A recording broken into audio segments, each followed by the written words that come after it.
Hi, welcome back. Certainly glad you could join us today. I thought today maybe we'd just do a happy little desert scene, just something that is very calm and peaceful, and I think you'll enjoy it. So let's start out and have them run all the colors across the screen that you need to paint along with us. While they're doing that, let me show you what I got going up here. I have my standard old pre-stretched double primed canvas.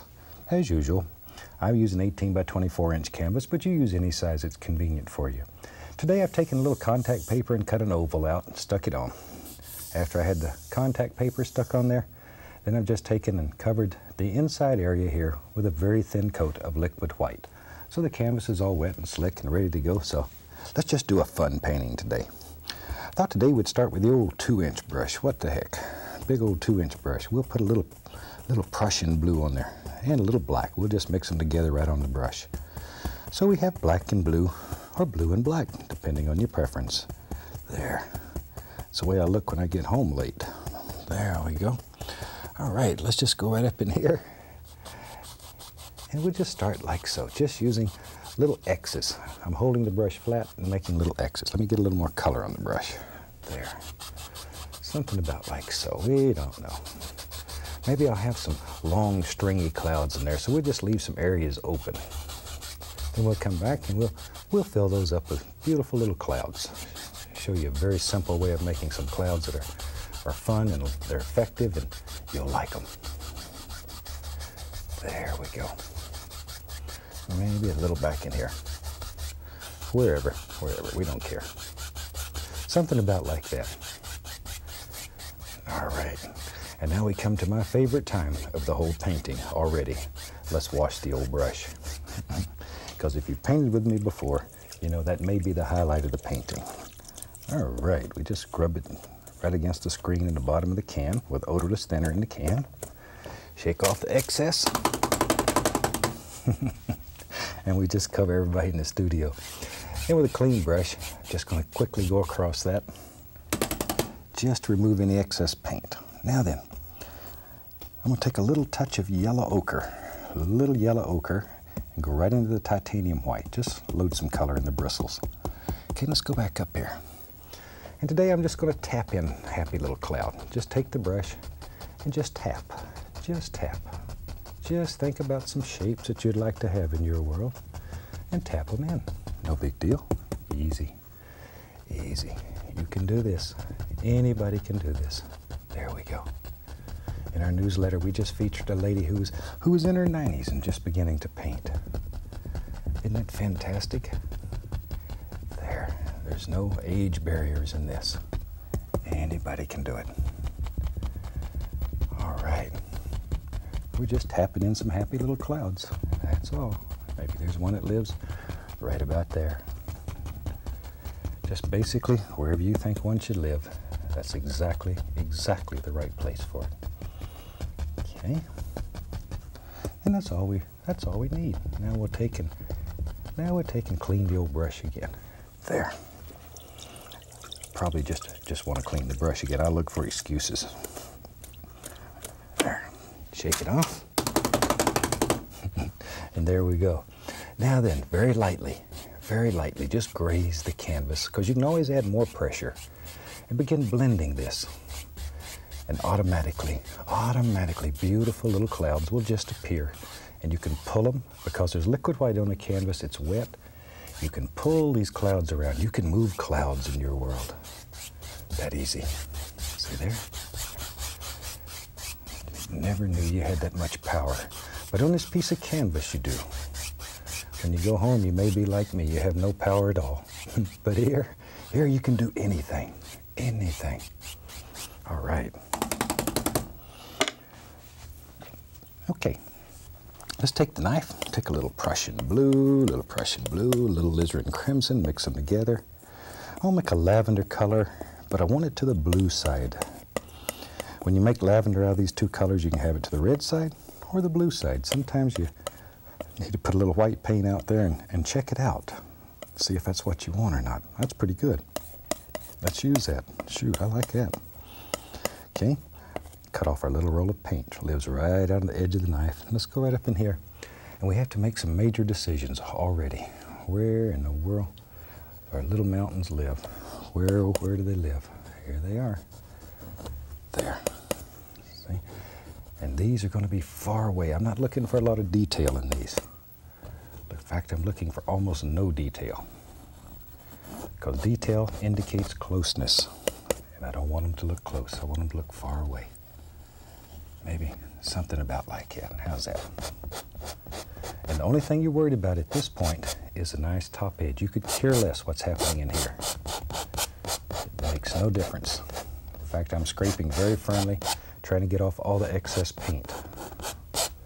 There we go. Let me go back to our old 2-inch brush, and I just want to grab this and just blend it out a little bit. Just a little. There. Just blend it out. Because that's basically all I'm going to do in these little distant mountains. Once again, I don't want them to get ate up with too much detail. I want to keep them very soft, very far away. Just brush strokes, so it will create the illusion of detail, but you've done nothing. Shh, that's our secret. That's our secret. Now then, let's take a tiny bit of that white, and then hit yellow ochre in it. Well, maybe I'll add just a touch more yellow ochre. So we got white and a little yellow ochre. I want to create mist down here, so I'm just going to take a little of that and rub it. Just rub it. See, just sort of let it play around in there. That old knife will just do wonderful things if you just allow it to. Don't be afraid of it. Don't be afraid of it. See there? Now, you may not see a lot of that yet, but when we're finished, that'll come out to look like a nice, soft, misty area. There. Something like so. See there? And you have to decide how far up your mist lives and how bright it is, how quiet it is. It's up to you. Up to you. Because in your world, you can create any illusion that you want. Any illusion. There. Okay. Now that'll give us a little background mountain, one that's far away, not much going on in its world. I'm going to take some more blue and crimson. I just didn't mix up enough before. Same color, same identical color. There we go. Now, cut off our little roll of paint, just like we had. And let's go back up here, come right up in here. Let's start right in here, and maybe this comes up. We're going to have a big, strong mountain that lives in the foreground. We'll put a little more detail in that rascal, because he's closer to us. Unlike the one that lives far away, that we don't want detail in. This one, we'll have a little more detail in. Maybe like that. Well, that's a nice old mean-looking mountain. Shoot, I tell you what, maybe he had a good day. Maybe he got even stronger. It went way up to the top here. Way up to the very top. It's up to you. See? Just change your mind if you want to. You can put your mountain anywhere you want, any shape you want. In this technique, we don't do any drawing, any tracing. We just we learn to create as we paint. That may be the beauty of this. There we go. We learn to create as we paint the scene. Maybe this goes, who knows? Maybe it comes all the way across. If you want it to come all the way across and be some little rolling hills back here, maybe on this end, you can do that. We just take the knife and rub that too. There. Wipe off the excess paint. You can do entire paintings using nothing but the knife, and they're gorgeous. Some of the earlier series, we've done 1 or 2 paintings using the entire knife. It's a little harder to do in the time frame that we have, but you can do it. You really can do it, and it's gorgeous. I do a lot of them when I'm at home, using nothing but the knife. See, if you want to put another layer, I get carried away doing this. If you want to put another little layer in there, you just put a little more paint on. Decide where that next layer lives, and we'll just rub it a little bit too. Like that. I've had people tell me over and over again, I bet your house is full of paintings. You know, it's funny. Most artists, I think, are like me. They sort of pick their own paintings apart. Every time I walk by it, I see something that in my mind I think I could have done better, or it's not exactly what I wanted. So in my own home, I I hang other people's paintings. I have paintings that people have sent me. I have paintings that some of our instructors have done. I even have a couple of paintings my son Steve done, which are very, very special to me. There. And I have a lot of paintings by very close friends and associates. Annette Kowalski, my partner, she does the most gorgeous flowers you've ever seen. I have some of her paintings hanging around. In fact, Annette's doing her first book on flowers now, which will be out soon. I think you'll really enjoy that because she can paint some flowers. Whew. I'm going to get her on the show here one day and get her to show you what she can do. Because I'm not much of a flower painter, but she paints them well enough for both of us. There, I'm just taking off some of this excess paint. I want this to remain very dark though. And we can take a big brush and wipe it. That too will remove paint. We're going to put some highlights in there. So the more of this paint that you can remove, the easier it is to make the next layer stick. But yet I don't want to lose this dark value. It's important to me. It's very important. Okay, let's mix this up a little highlight color. And for that, let's use some dark sienna. Oh, we'll put some bright red in there. Some bright red. Let's put a little white. Shoot, maybe even a little crimson here and there. I want some yellow ochre. Well, we got a mess going there, don't we? You just sort of piddle around till you find a color that you like, and I like that. So we cut off our little roll of paint, and we go back up here, and now we just begin picking out little things that will make our mountain look special. And today I'm just going to sort of touch it and sort of just rub the knife on there a little bit. Just rub it out. Normally I would pull it down, but today I'm just going to sort of rub the knife on there just to create all kinds of little things. There we go. Something like so. Add a little white to some of it so it'll be a little bit brighter, and then you can take and pick out the areas that you think that light would strike as it zings across there and has a good time. There. I don't want this to get too bright though. Don't want it to get too bright. Okay, in fact I'm going to sort of fuzz the edges right out. There. All right. Okay. Just something about like that. There. Maybe it comes all the way down. I don't know where it goes yet. We'll make that decision pretty soon. But right now, we don't really much care. We don't really much care. Okay, mix up a little more color, about to run out. And maybe out in here. There it comes. Just let that flow right down the side there. And we'll just let it sort of disappear off into the Never Never Land. Right there, only right there. Now then. Okay. I'll take some of that dark color that we had, and I'm going to retain this nice dark edge. Maybe it comes over and down and just disappears back here. But that dark edge is our separator. It's our good friend. Don't lose it. Don't lose it. See there? That's what separates. Pushes that back. Pushes him back. And you can put a little highlight or two here and there, wherever you think they should live. There.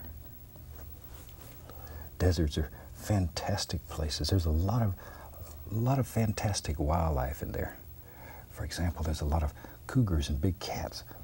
And recently, I had an opportunity to spend a little time with a big old kitty cat that I think is just absolutely gorgeous. This kitty belongs to Carmen Shaw, and the cat was given to her where she actually found it. I'll tell you that story in a minute. And all of Carmen's friends have named this beautiful cat Carmen after her. Now this was a kitty that somebody had purchased as a pet, and the little kitty turned into a great big cougar, grew up, and they decided they didn't want it anymore. So they put it in a little kennel cage, and they took it out and they left it in the woods to die. And when Carmen got this thing, It was just about dead. She worked with it for a long time, and she saved it. And this is one of the most beautiful animals God's ever created. Isn't he gorgeous? I can't imagine anybody hurting something like that. But I'm sort of strange. I like all these critters anyway. All right. But I love that big old kitty. I'm going to take a little sap green, a little yellow, maybe put a little yellow ochre and a little brown there to dull it down some. Ooh, I like that. And maybe in our world here, I'm going to just start laying a little color in. We do this, we'll just do a little of this with a knife. You could put it in with a brush or a knife. I want to just put the indication that there's some little things happening back here at the base of this mountain. We don't know exactly what they are. Some little green things that are growing right back in here. Don't want them too bright though, don't want them to be distracting. Just some little things. There. Just have to wipe the knife off every once in a while. But all I'm doing is just rubbing the knife, just rubbing it. You see there? I say you could take the 1-inch or 2-inch brush and you could lay these in much faster. But I like this effect. It's very soft, very misty.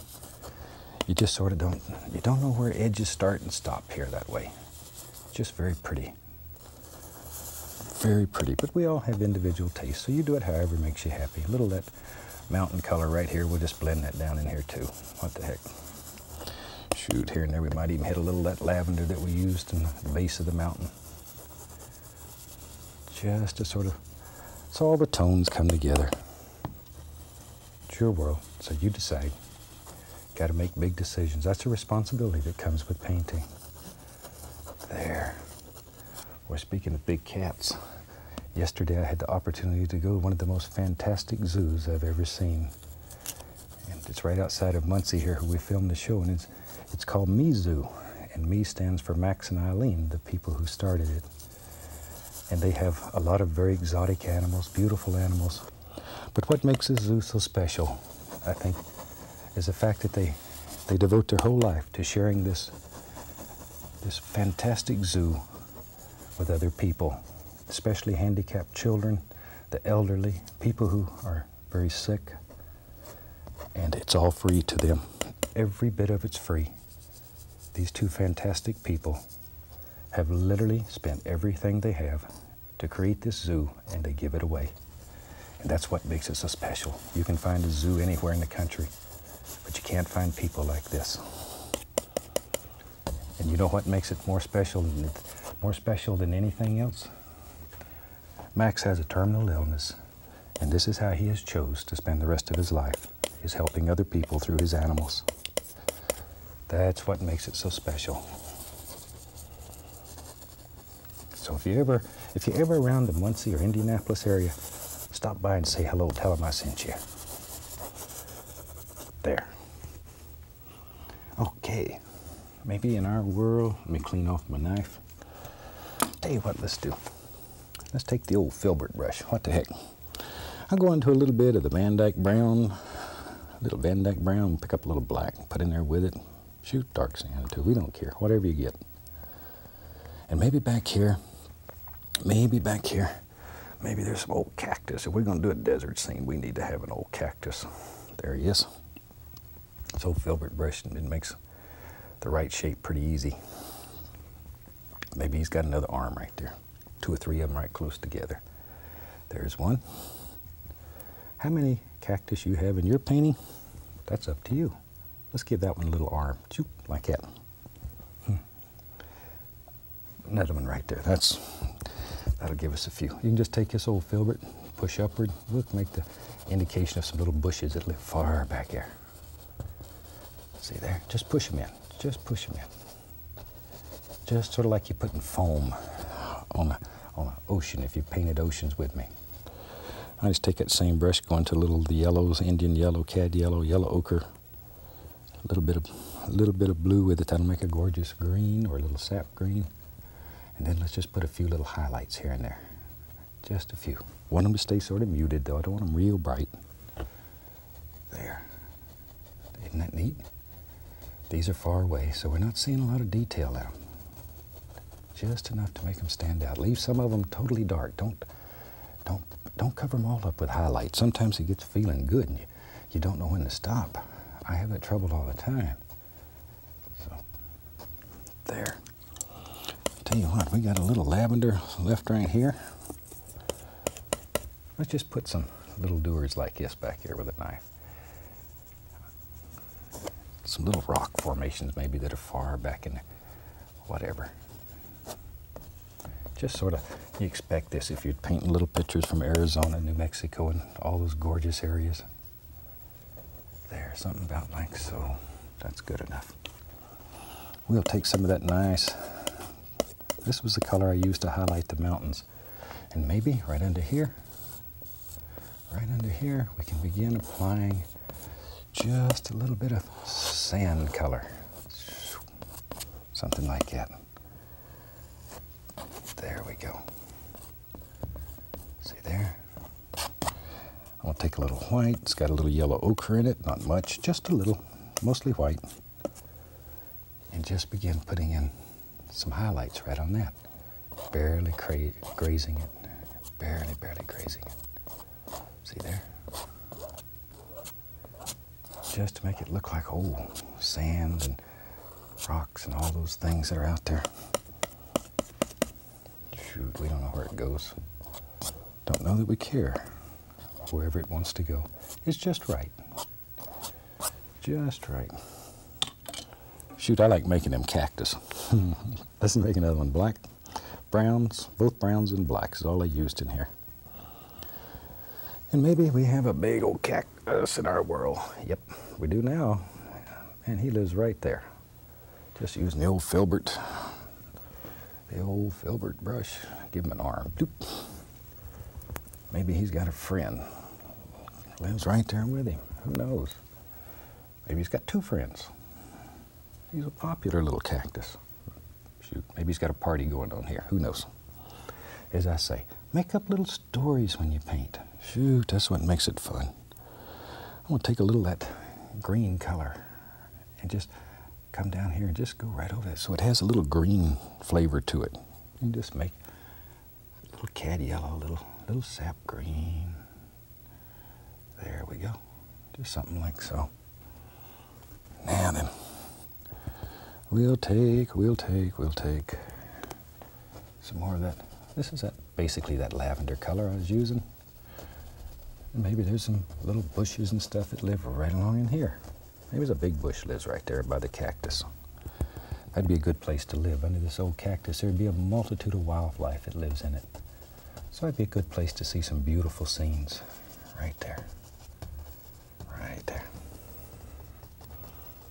Now then, take a little bit of our yellow ochre, cad yellow, little sap green, and let's come back in here and just pop in a few little highlights. I'm still using a little filbert. Today I'm just using a little filbert, but you use whatever brush works well for you. I'm liking it today. I'm gonna get a little of that bright red in there too. Heck, I gotta have a little sparkler here and there. Deserts have some gorgeous color in them sometime. It's like God had his paintbrush out and he just went crazy with color. You ever seen the desert after it comes a rain and everything lights up? Just lights up. That's got to be the most gorgeous, gorgeous thing. There, let's take a little, that blue and white, put in here.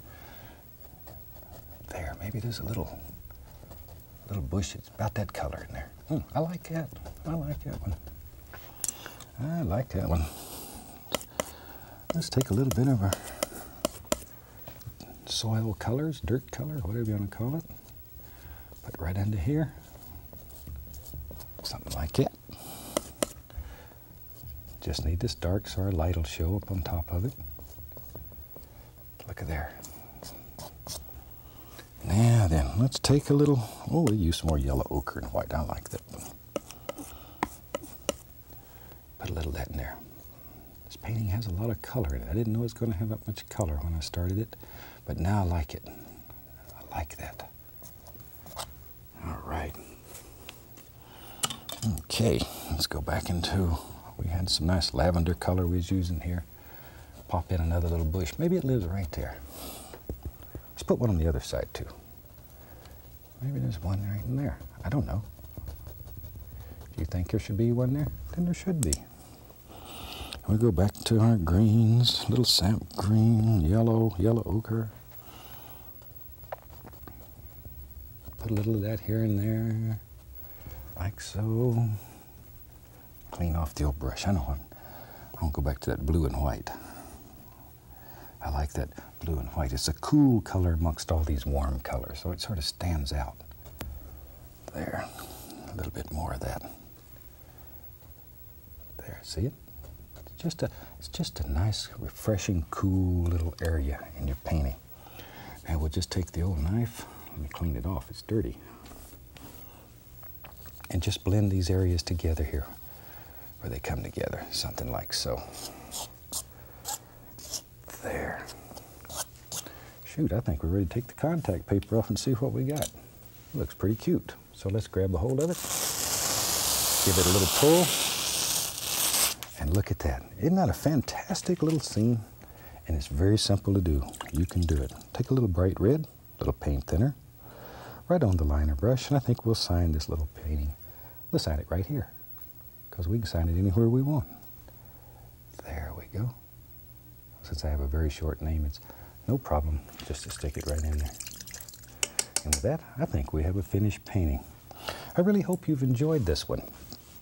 Give it a try. I'd love to hear from you and know how you do with it. From all of us here, happy painting, and God bless, my friend.